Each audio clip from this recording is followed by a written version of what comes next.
E agora nós queremos convidar para também compor a mesa, acolhendo desde já, agradecendo a sua presença, Sua Alteza Imperial e Real, Dom Bertrand de Orleans e Bragança, o Príncipe Imperial do Brasil.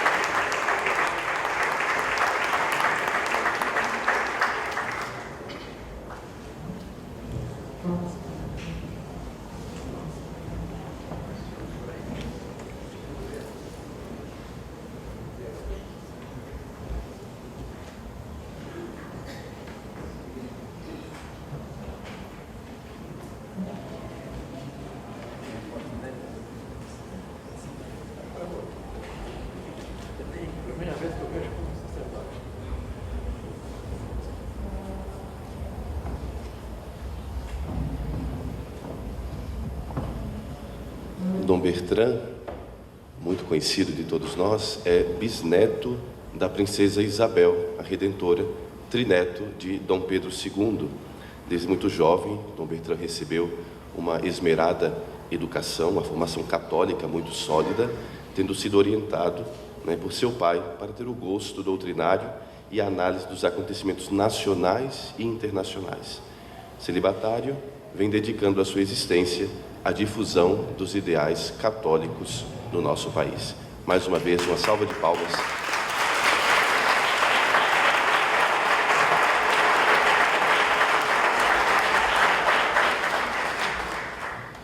E agora nós passamos a palavra a Dom Pedro Luiz Stringini, bispo diocesano de Mogi das Cruzes, cujo tema da palestra é a missão da família cristã no mundo de hoje.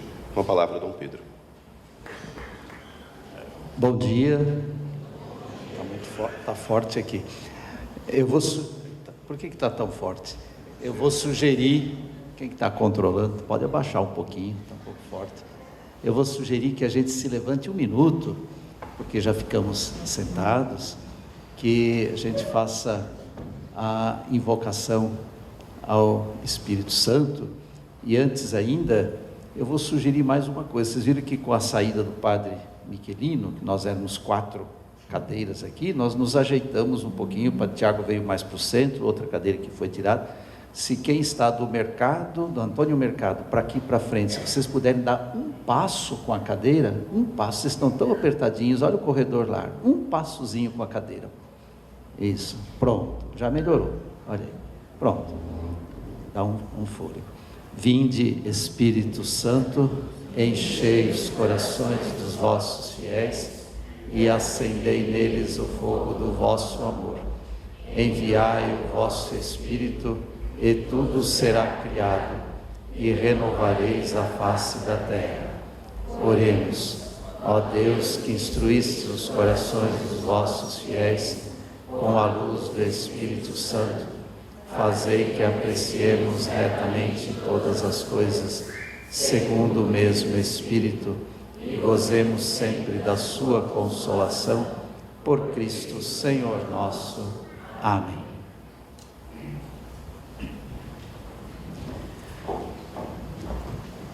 Desejo saudar e agradecer à comunidade católica Famílias Novas do Imaculado Coração de Maria, pelo excelente trabalho de evangelização de seus membros, levando esta tarefa a cabo junto a diversas famílias, muitas famílias da Grande São Paulo, do Rio de Janeiro.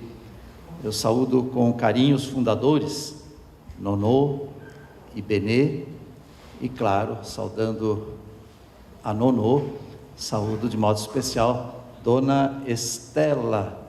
Levante a mão, Dona Estela, a mãe da Nonô, muito obrigado. E eles fazem um trabalho maravilhoso, mas é claro, para a Nonô existir, precisou antes existir a senhora e o seu falecido marido, o desembargador, Dr. Geraldo, de quem tive a honra, vamos dizer, de ser amigo e depois celebrar também o funeral na Catedral da Sé. E nas suas pessoas, agradeço o empenho de quantos se esforçam pela realização desse 5º fórum. Saúdo o Dom Emílio Pignoli, que celebrou a Eucaristia no início. Saúdo o reverendíssimo Padre Michelino Roberto, que acabou de nos proferir a palavra sobre os meios de comunicar Cristo. Saúdo honrado, com deferência, Sua Alteza Imperial e Real, Dom Bertrand de Orleans de Bragança, Príncipe Imperial do Brasil, pedindo que Vossa Alteza transmita também uma afetuosa saudação ao seu augusto irmão, Dom Luís de Bragança, e saúdo a todos os presentes aqui, pedindo a luz do Espírito Santo, como fizemos, e pedindo a intercessão de Nossa Senhora, e pedindo a proteção da Sagrada Família, que estamos falando da família, e pedindo também a intercessão de São Bento, porque aqui nós estamos neste seu mosteiro. Bem, se o Padre Michelino disse que não se sentia tão preparado, e fez uma belíssima exposição, eu disse para ele antes que eu estava tremendo mais ainda, diante de pessoas seletas e público seleto, sobretudo porque o dia a dia de um padre e de um bispo na pastoral é um dia a dia muito, muito caseiro, muito menos acadêmico do que no meio aí de situações tão diversas. E sempre achei também difícil, mas isso é culpa da Nonô, viu, Nonô? Isso é culpa da Nonô. Queria que viesse o ano passado, eu não pude, prometi vir esse ano. Aqui estamos. Peço que o Padre Tiago cronometre os 35 minutos. Eu vi que o Padre Michelino falou 35 minutos, para que também depois pudesse responder a algumas perguntas. Então, encerrando esses 35 minutos, você vai avisando, porque ele falou que as pessoas hoje não estão muito afeitas a textos muito compridos, pois eu tenho um bem comprido aqui, mas fiquem tranquilos, a gente faz o que é possível.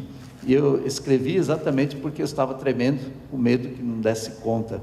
E é interessante porque em família, primeiro que estamos em família, porque a igreja é família, mas de família, sobre família, há uma contradição, né? A gente vive de forma natural a vida em família, mas falar sobre família, eu sempre tenho dificuldade de coadunar aquilo que a gente vive no dia a dia com aquilo que é a instituição família. Então, pensar na instituição família tão importante, porque todas as instituições são importantes. A instituição igreja é muito importante, claro, e sempre a gente faz também este jogo entre a igreja instituição, a igreja povo de Deus, mas está tudo junto, não dá para separar. E a família, nossa família, com suas dificuldades, com seus problemas, a cada família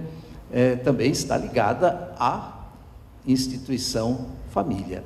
Vamos dizer que a instituição fala da família real, não só da família real aqui representada, mas da família que é real, da família que existe.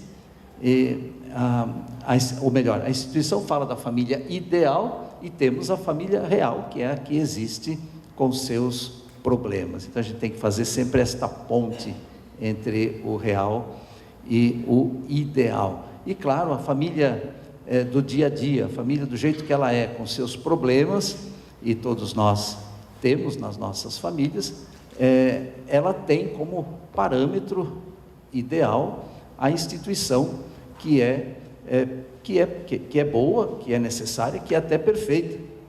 Quando a gente fala que a igreja é santa, a gente tem dificuldade de falar que a igreja é santa, e mas nós somos pecadores. Sim, nós somos pecadores, os membros são pecadores, mas a igreja é santa, é de Jesus, e é do Espírito Santo, é de Deus.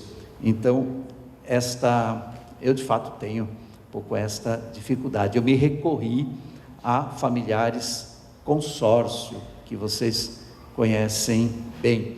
E aliás, quero saudar a pastoral familiar aqui presente. Levante a mão os membros da pastoral familiar. Olha aí, tem um bom grupo. E não sei se tem também membros. Tudo isso que eu estou falando já está contando o tempo, viu? Pode ir contando. Também as equipes de Nossa Senhora. Tem alguém que participa de equipes de Nossa Senhora? Conselheiro espiritual de equipe de Nossa Senhora. Do ECC, Encontro de Casais com Cristo. Tem alguém? Tem também. E claro, a maioria certamente das famílias novas. Levante a mão quem pertence às famílias novas. Sem dúvida nenhuma, então quero saudar aquilo que nós lá em Mogi das Cruzes, eu sou bispo de Mogi das Cruzes, lá em Mogi das Cruzes nós estamos chamando o setor família, ou setor da família, que engloba essas 4 expressões, e claro, está aberto para outras expressões que possam ainda surgir. Pois bem, como eu estava dizendo, essa minha dificuldade em coadunar a família instituição ideal e a família que nós temos, que é na realidade com seus problemas. E eu sou membro de uma família de descendentes de italianos que vieram ao Brasil muito pobres há um pouco mais de 100 anos, no final do século XIX. Passamos 100 anos sem comunicação, vamos dizer, quem estava lá na Itália e quem veio para cá. Durante 100 anos ninguém se comunicou, mas hoje a comunicação é retomada. Hoje eu sei onde que nasceu meu bisavô paterno, lá perto de Cremona. Hoje eu sei onde nasceram os meus avós maternos, lá perto de Treviso. Hoje conheço Stringines de lá, e eles também conhecem daqui. Conhecemos os do Rio Grande do Sul. De fato, depois de 100 anos de silêncio, esse silêncio foi quebrado. E claro, aqueles italianos de 100 anos atrás, depois teve a geração que veio aqui para São Paulo, eu morei na Moca, que é estritamente bairro de italianos, mas aí já é uma outra configuração. Os de 100 anos atrás foram para a agricultura, para os cafezais, para as colônias de café do interior de São Paulo. Então eu pertenço a uma família assim, do interior, Laranjal Paulista, e claro, o meu pai faleceu há 1 mês e meio, no começo de outubro. Antes, em agosto, eu completei 66 anos, e comentava, como também meus irmãos, eu sou mais velho, de 13 irmãos, então eu sempre comentava, puxa, 66 anos, e ter pai e mãe vivos, só tem que agradecer, sobretudo um pai que há 35 anos teve um câncer, que a gente achou que ele ia morrer naquela vez, e sobreviveu. E então eu sempre agradecia a Deus. Porém, no início de outubro, chegou o momento dele partir, aos 87 anos, e para a surpresa da minha mãe e dos meus irmãos, da família, depois de 25 dias, um irmão que estaria fazendo aniversário hoje, estaria completando 65 anos hoje, faleceu. E, portanto, faleceu há 15 dias. Ou seja, é um pouco aquilo que eu dizia, a diferença entre tudo aquilo que é o ideal da família como instituição, e uma instituição tão cara à igreja, tão preciosa à igreja, e aquilo que são as vicissitudes do dia a dia. Isso são vicissitudes, são, vamos dizer, contingências. Mas é claro, não temos só contingências inesperadas, temos também dificuldades na linha do comportamento, o padre, e das posturas. O padre Michelino falava de sobrinhos que não são ligados à igreja. Bom, não é prerrogativa dele, é prerrogativa minha, certamente de vocês também, sobrinhos, irmãos, cunhados, e que não frequentam, que não participam, que têm outro modo de pensar, segundas uniões, separações. Então, claro, isso que é um pouco essa diferença entre tudo que é o ideal da família, que nós tanto buscamos, tanto almejamos, mas com os pés bem na realidade. Então, é por isso que... Mas os princípios têm que ser claros, e os princípios têm que ser claros para todos.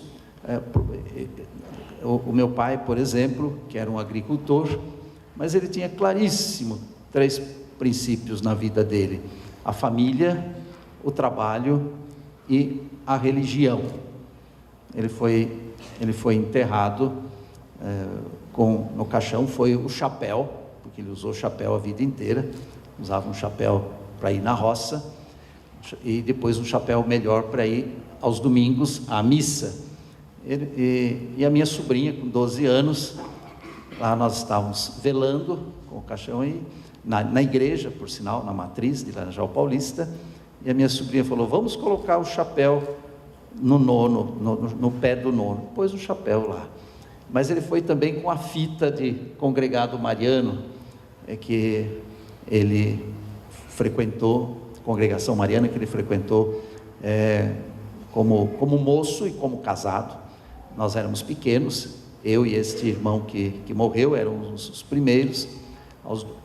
Uma vez por mês ele tinha a reunião da congregação mariana, e nós íamos juntos. A gente vinha da roça com a charrete, e a gente vinha junto e participava, claro, ele participando da reunião, a gente quietinho do lado, escutando aqueles cantos e aquilo que se falava na reunião. Depois tinha a missa, e depois da missa passávamos na padaria para comer um doce que ele comprava para nós. Então, a família, o trabalho e a religião, esses princípios não são, nem sempre são fáceis de serem praticados, mas não são difíceis de serem compreendidos. Para nós não é difícil de compreendermos que esses valores são os fundamentais.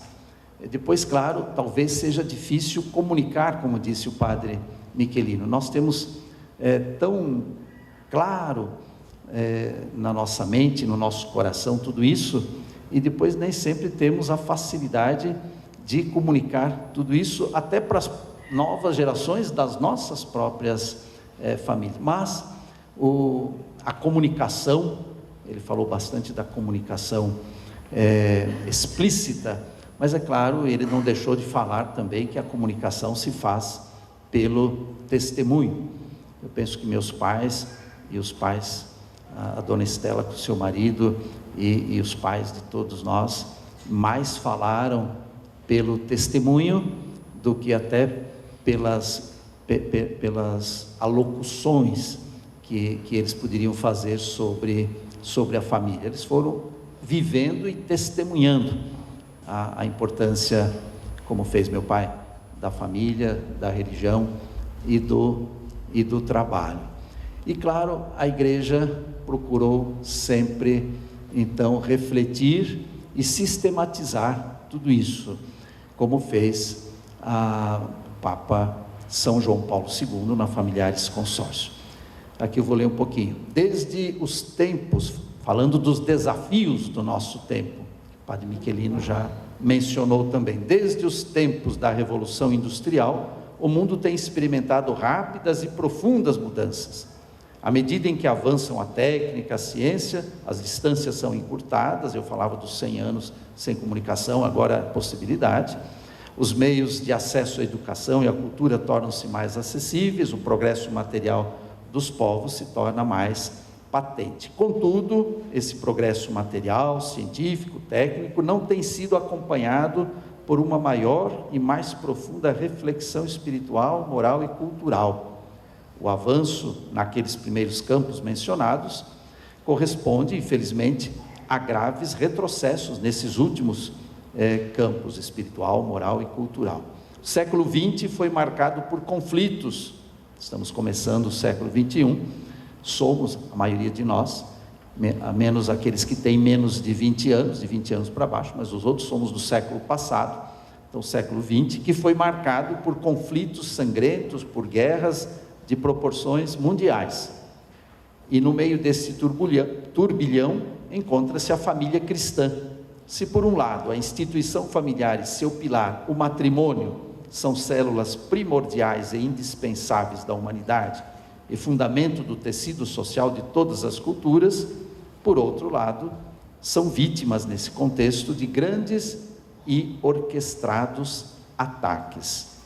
Exemplos concretos desses múltiplos ataques que a família cristã vem sofrendo são a legalização do divórcio, a prática do aborto, a difusão de numerosos métodos contraceptivos, o desencorajamento do exercício da paternidade, a progressiva desestabilização da família natural e a prevaricação do conceito da família. É necessário repelir tudo isso com coragem, com aquilo que no grego se diz parresia, audácia, próprias do Espírito Santo que habita o coração do cristão e o impulsiona a defender a verdade. E eu dizia que o magistério da igreja não se furta a falar, a orientar nesse sentido. Por isso, entre 26 de setembro e 25 de outubro de 1980, quase 40 anos atrás, foi o ano que eu fiquei padre. Papa João Paulo II veio aqui em julho e celebrou lá no Campo de Marte. Os mais antigos sabem, talvez tenham ido, e depois em agosto eu fui ordenado sacerdote pela imposição das mãos de Dom Paulo Evaristo Arnes, que era o arcebispo aqui em São Paulo naquele tempo. Pois bem, 1980, então o Papa veio em julho e em outubro realizou a 5ª Assembleia Geral do Sínodo dos Bispos, cujo tema foi justamente a missão da família cristã no mundo contemporâneo. Disso que nós estamos falando, da missão da família cristã no mundo contemporâneo. Como resultado dessas reflexões sinodais e também da solicitude de São João Paulo II pelas famílias, ele nunca escondeu, sempre ressaltou, o mesmo, tanto que ele veio, se eu não estou enganado, a última viagem que ele fez ao Brasil foi naquele encontro de famílias no Rio de Janeiro. Se não foi o último, pelo menos foi uma das viagens que ele fez.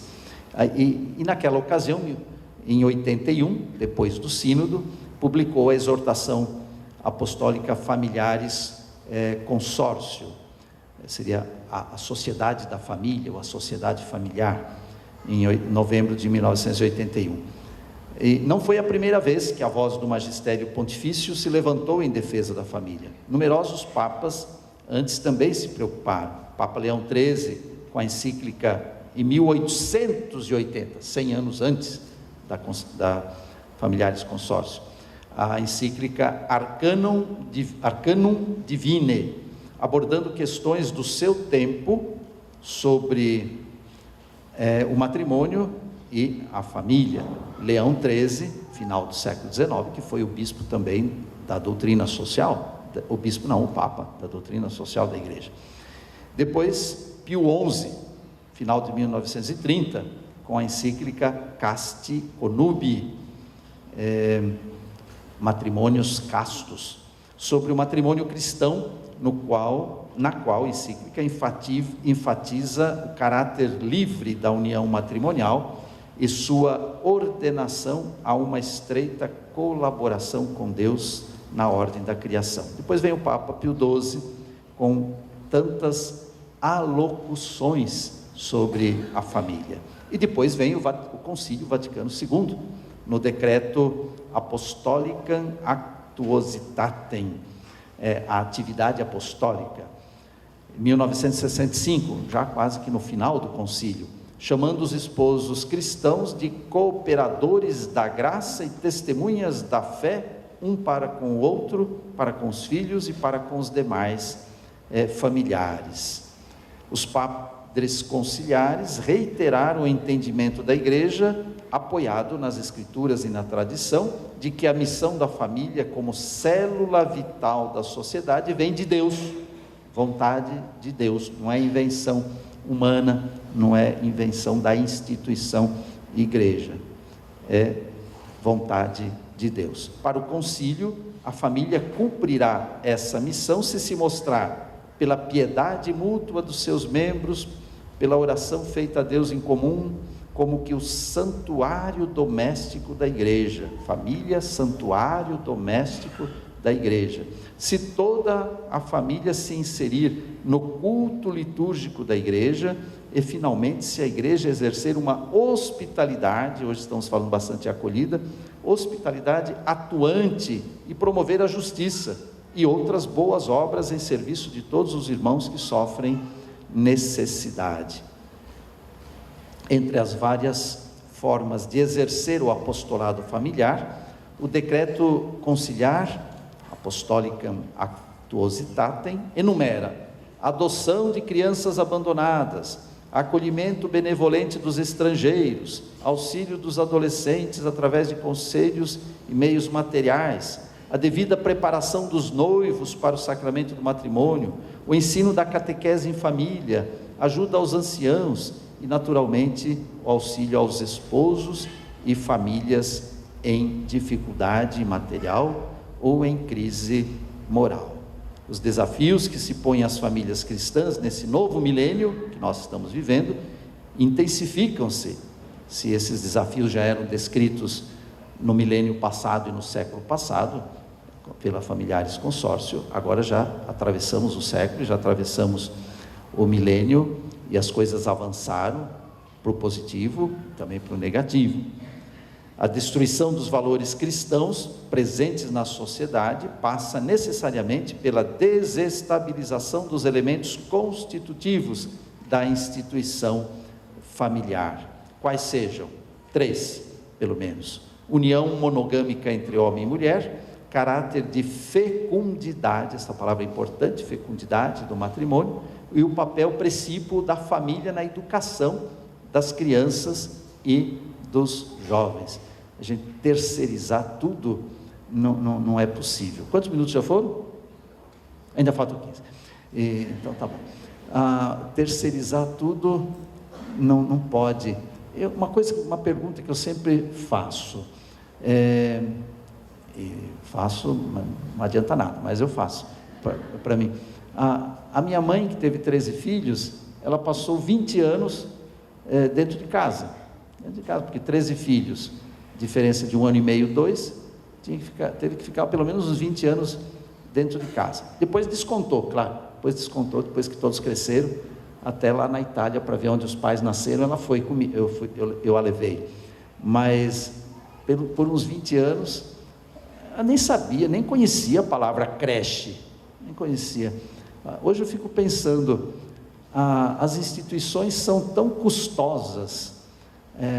Uma criança na creche custa muito, um presidiário na prisão custa muito, para não ter nada, né? Claro, custa tanto, mas não é para ter benefício para eles. Eu vou sempre, e por isso é horrível quando alguém diz, eles têm boa vida lá, o governo gasta não sei quanto. Não, gasta, mas não tem o que aquele gasto significa. E uma criança na creche também custa tanto.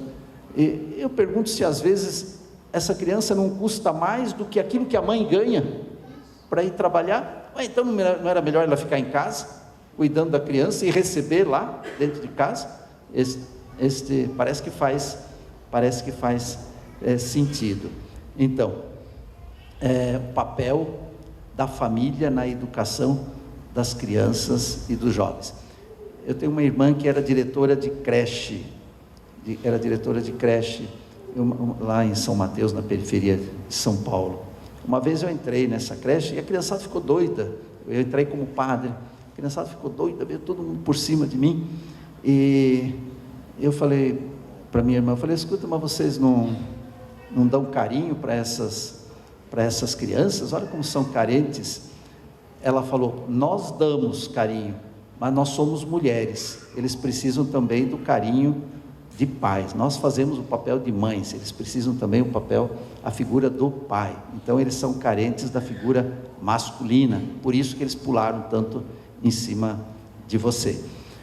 Ou seja, aquilo que é papel do pai e da mãe, é muito difícil que o Estado substitua, e por isso, quanto mais a gente incutisse a responsabilidade dos pais, e não só incutisse a responsabilidade, mas a possibilidade de pais e mães terem acesso à educação dos seus filhos e respondessem à necessidade de educação de crianças e jovens.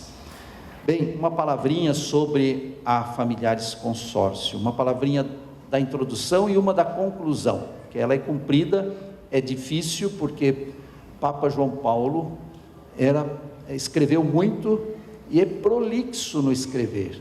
Eu estava comentando com o Padre Tiago mora comigo, estava comentando, ele certamente pensava em polonês, falava em italiano ou inglês ou francês, e depois traduzia para o latim, e depois até chegar no português. Quando a gente vai ler, não é tão simples, é rebuscado, mas na sua introdução ele afirma que a família nos tempos de hoje, tanto e talvez mais do que outras instituições, tem sido posta em questão pelas amplas, profundas e rápidas transformações da sociedade e da cultura.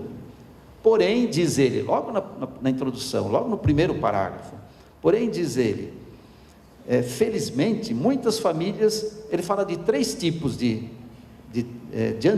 disso. Primeiro ele fala da situação, transformações rápidas e profundas da sociedade e da cultura, e diante disso 3 reações.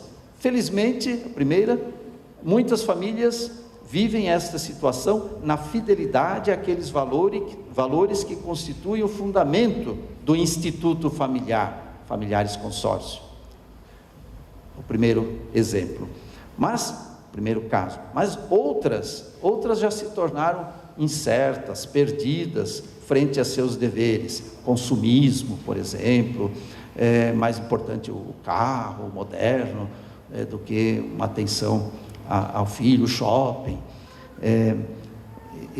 Então, se tornaram perdidas, ou ainda mais duvidosas, ou quase esquecidas do significado último e da verdade da vida conjugal e familiar. Então, felizmente, aquelas que vivem a fidelidade, infelizmente, essas que se perderam, e outras, por fim, não é que se perderam, mas estão impedidas por várias situações de injustiça de realizarem os seus direitos fundamentais. E aqui, claro, o Papa está se referindo, entendo eu, às famílias que vivem em extrema pobreza.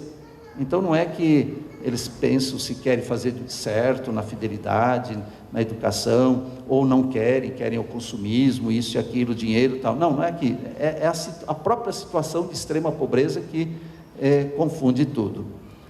Não obstante tal contexto adverso, São João Paulo reconhece que o matrimônio e a família constituem um dos bens mais preciosos da humanidade. Ou seja, a sociedade não sabe, não se dá conta do que está jogando fora quando desvaloriza a família.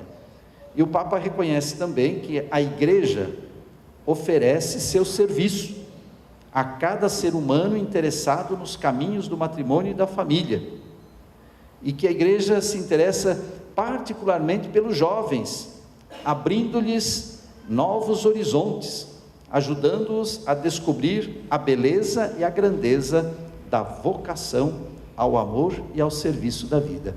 E por falar em interesse da Igreja para com a juventude, é incontestável este interesse de São João Paulo II. As Jornadas Mundiais da Juventude foram idealizadas, inspiradas, tiveram a inspiração de São João Paulo II.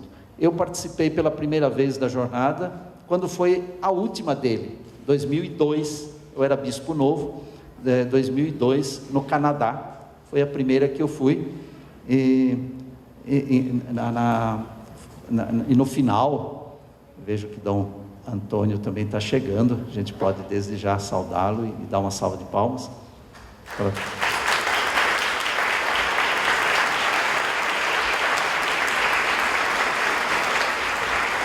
Dom Antônio, saudação ao senhor e, sobretudo, o senhor já podia vir logo aqui em cima, vem aqui, né?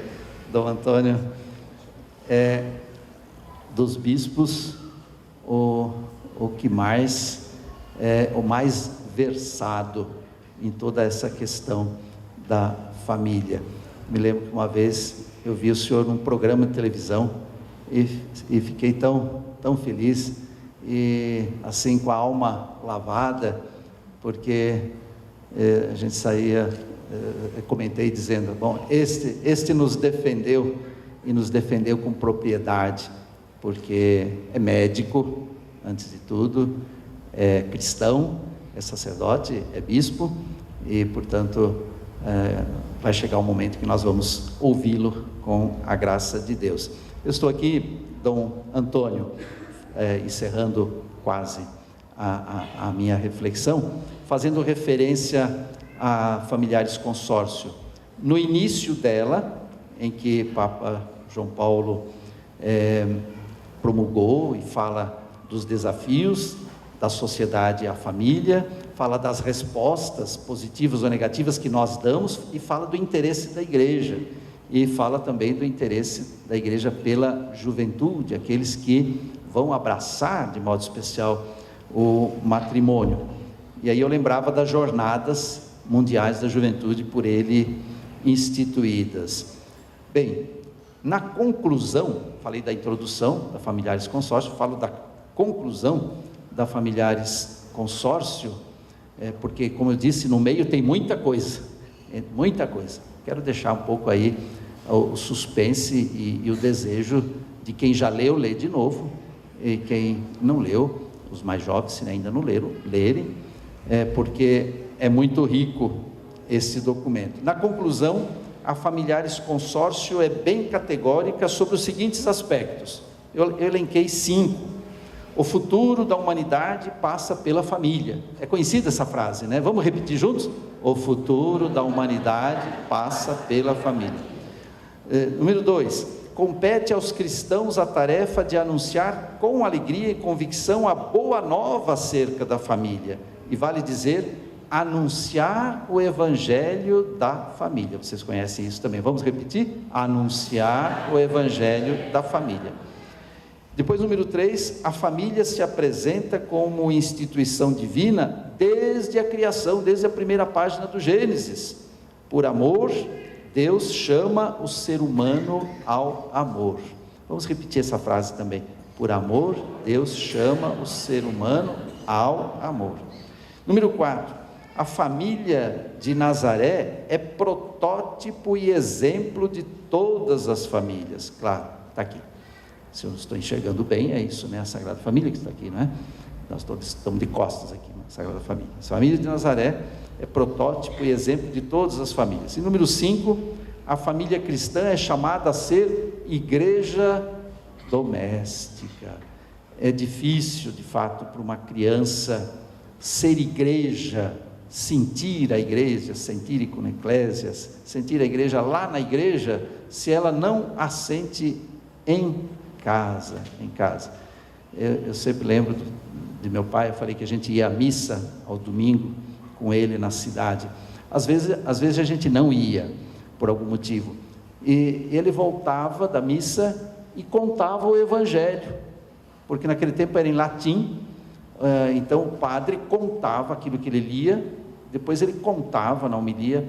Eu me lembro perfeitamente quando meu pai voltou e contou a história dos 10 leprosos, da cura dos 10 leprosos, e aquele que voltou para agradecer, ele contou direitinho e a gente escutava com atenção. Ou seja, é difícil ter ambiente de igreja dentro de casa, na igreja, se não a tem dentro de casa. Igreja doméstica, da mesma forma que a igreja é a família de Deus.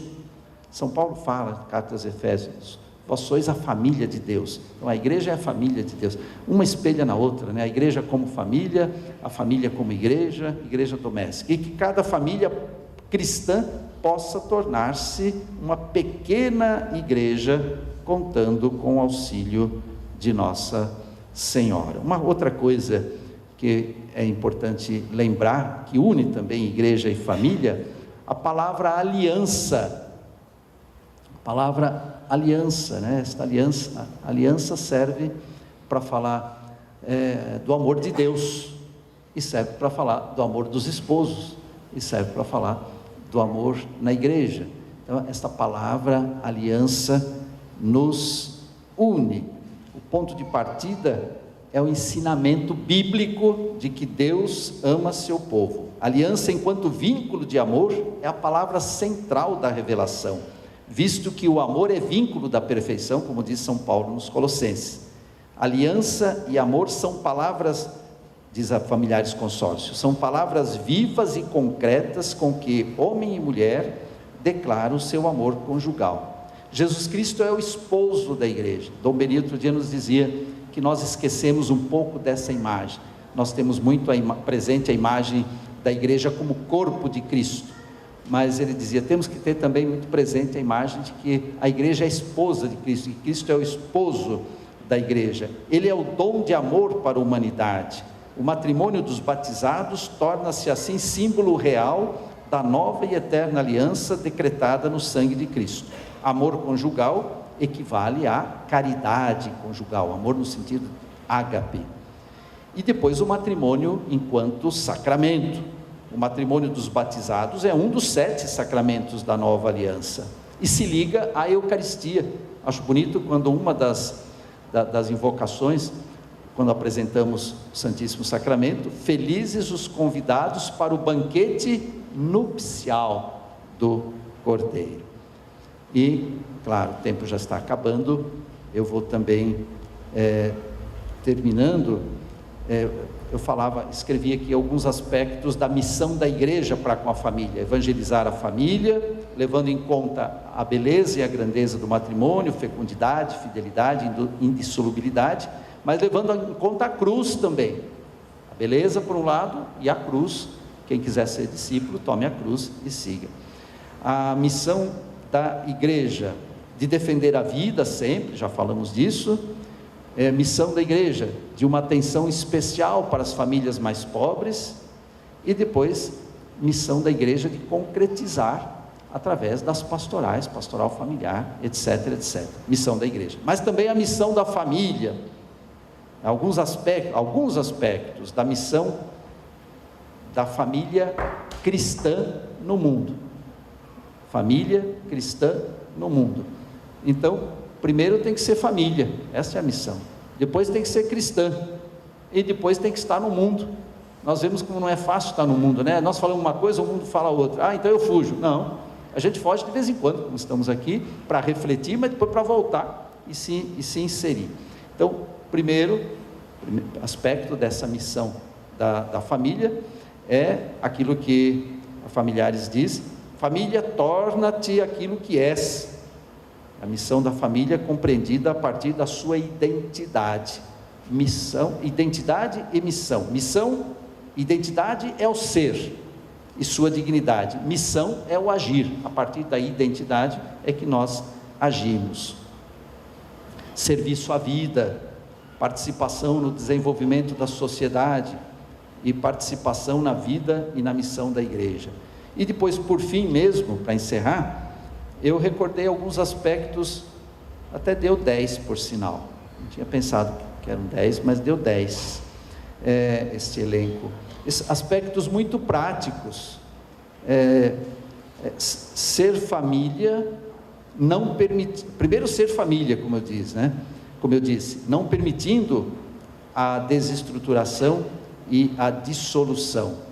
Depois, ser família cristã, uma comunidade de pessoas que seguem Jesus Cristo na sua igreja. Depois, inserção no mundo, servir a Cristo e a igreja sendo sal da terra e luz do mundo.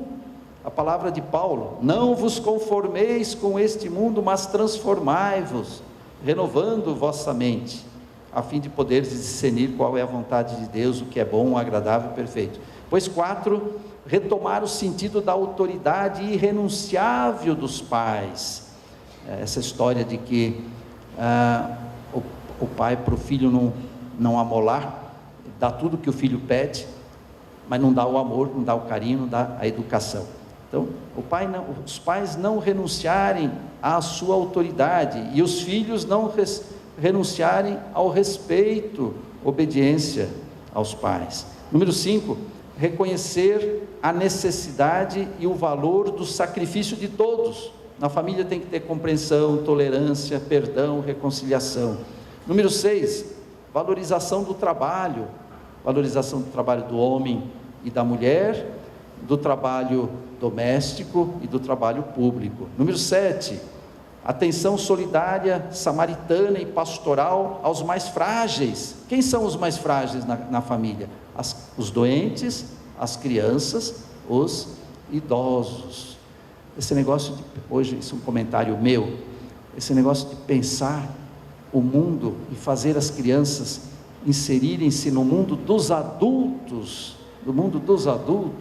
a criança, 11 horas da noite, meia-noite, a criança chorando, dormindo lá no shopping, está fazendo a vontade dos pais, não a vontade da criança. Volto ao exemplo da minha mãe, que ficou 20 anos dentro de casa, para que as crianças estivessem juntos, aí aconchegadas. O pai estava em outros lugares, na roça, ou no trabalho, ou na igreja. Então, a atenção solidária aos mais frágeis. A criança tem que viver a infância, não viver como se fosse adulto em miniatura, cansando-se, estressando. Eu fico pensando naquela criança que foi jogada aqui em São Paulo e que morreu, a Isabela. Que horas que aconteceu aquilo? Meia-noite, depois que chegaram mais de 11 horas, e que a criança estava irritada lá no shopping, e que a madrasta maluca começou a bater, tinha até sangue da criança. Primeiro agrediu, mas é claro, a criança estava fora do mundo dela, ela tinha que estar em casa, com aconchego, não fazendo a vontade dos pais, meia-noite lá no shopping, ou na festa de casamento, que não é para ela, é para os adultos. Bem, número 8, vivência dos valores éticos e morais, atenção especial à instrução religiosa, catequese, prática da religião, em casa e na igreja, como expressão da espiritualidade familiar. Número 9, acesso à educação acadêmica de qualidade. E número 10, valorização do lar. O lar entendido como casa e como pessoas. Hoje, muitas vezes, esse aspecto de lar não existe. O lar tem que ter aconchego, mesmo que seja pobre. Eu lembro quando a gente era criança, lá no sítio, mas a gente tinha a casa de chão batido, mas tinha sala, tinha cozinha, fogão de lenha, tinha o quarto. A gente distinguia os ambientes. Se uma visita chegava, ia pobrezinho, mas ia lá na sala e servia o café. Quando a gente ia dormir, ia para o quarto dos pais, o quarto das crianças, mesmo a criança dormindo tudo junto, mas pobrezinho, mas estava lá. Então, retomar essa ideia de lar, e a ideia de lar comporta não só pessoas, amontoado de pessoas, mas também o aconchego do lar.